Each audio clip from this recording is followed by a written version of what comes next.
ಕಾರ್ಮಿಕ ದಿನಾಚರಣೆ.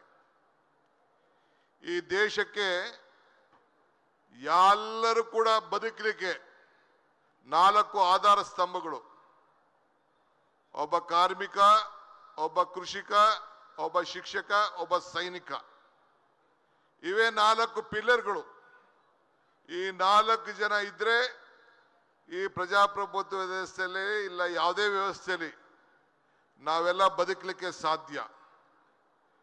ನೀವು ಪೌರ ಕಾರ್ಮಿಕರು ದೇವರ ಮಕ್ಕಳು ಅಂತೇಳಿ, ಸ್ವಚ್ಛತಾ ರಾಯಭಾರಿಗಳಂತೇಳಿ ನಮ್ಮ ಸರ್ಕಾರ ನಿಮ್ಮನ್ನ ಭಾವಿಸ್ತಾ ಇದೆ. ನೀವು ನಮ್ಮ ಸರ್ಕಾರದ ಸಮಾಜದ ಆರೋಗ್ಯವನ್ನ ಕಾಪಾಡ್ತಿರುವಂತ ವೈದ್ಯರು. ಇಂದು ಬೆಂಗಳೂರು ನಗರವನ್ನ ಸುಂದರವಾಗಿ ಇಟ್ಟು ಅದಕ್ಕೆ ವಿಶ್ವ ಮಾನ್ಯತೆಯನ್ನ ಬಂದಿದ್ದರೆ ಅದು ನೀವು ಮಾಡಿದಂತ ಸೇವೆ. ನಮ್ಮ ಪೌರ ಕಾರ್ಮಿಕರು ಪುರವನ್ನ ಹಿತವನ್ನ ಕಾಪಾಡಿದಂಥವರು ನೀವೆಲ್ಲರೂ ಕೂಡ. ನಮ್ಮ ಕಾಂಗ್ರೆಸ್ ಸರ್ಕಾರ ನಿಮಗೆ ಮಾತು ಕೊಟ್ಟಿದ್ದು, ಸಿದ್ದರಾಮಯ್ಯನ ನೇತೃತ್ವದಲ್ಲಿ ವಿರೋಧ ಪಕ್ಷ, ನಾನು ಪಕ್ಷದ ಅಧ್ಯಕ್ಷರಾಗಿ, ಎಐಸಿಸಿ ಅಧ್ಯಕ್ಷರಾಗಿ ಅವರ ಮಾರ್ಗದರ್ಶನದಲ್ಲಿ ನಿಮ್ಮ ಬದುಕಿಗೆ ಒಂದು ಹೊಸ ರೂಪವನ್ನು ಕೊಡಬೇಕು. ನೀವು ಕೂಡ ಸರ್ಕಾರದ ನೌಕರರಾಗಬೇಕು ಅಂತೇಳಿ ಸಂಕಲ್ಪವನ್ನು ಮಾಡಿ ಮಾತು ಕೊಟ್ಟಿದ್ದು. ಇವತ್ತು ಅದಕ್ಕೆ ಒಂದು ಹೊಸ ರೂಪವನ್ನು ಕೊಟ್ಟು ನಿಮ್ಮ ಒಂದು ಕುಟುಂಬಗಳಿಗೆ ಒಂದು ದೊಡ್ಡ ಸಂದೇಶವನ್ನು ಕೊಡ್ತಾ ಇದ್ದೇವೆ.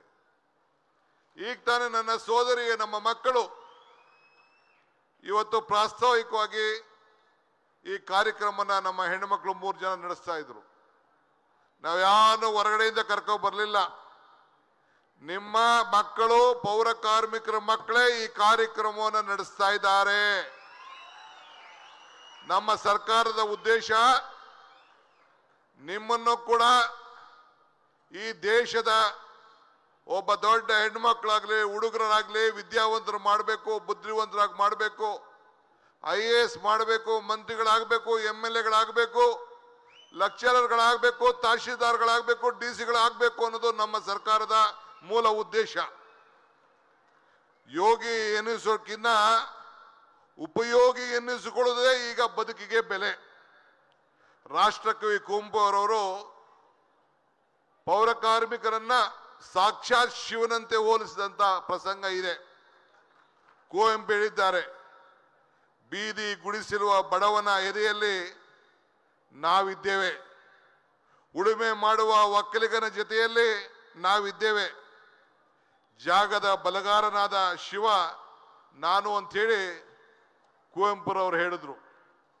ಅಂಜದಿರು ಸೋದರನೇ, ನಿಮ್ಮ ಜೊತೆ ನಾವಿದ್ದೇವೆ. ಇವತ್ತು ನಿಮ್ಮ ಬದುಕು ಬಹಳ ದೊಡ್ಡ ಬದಲಾವಣೆಯ ಪವಿತ್ರವಾದಂಥ ದಿನ. ಇಂದು ನೀವು ಕಾಯಮಾಗಿ ಸರ್ಕಾರ ನೌಕರಾಗಿದ್ದೀರಿ.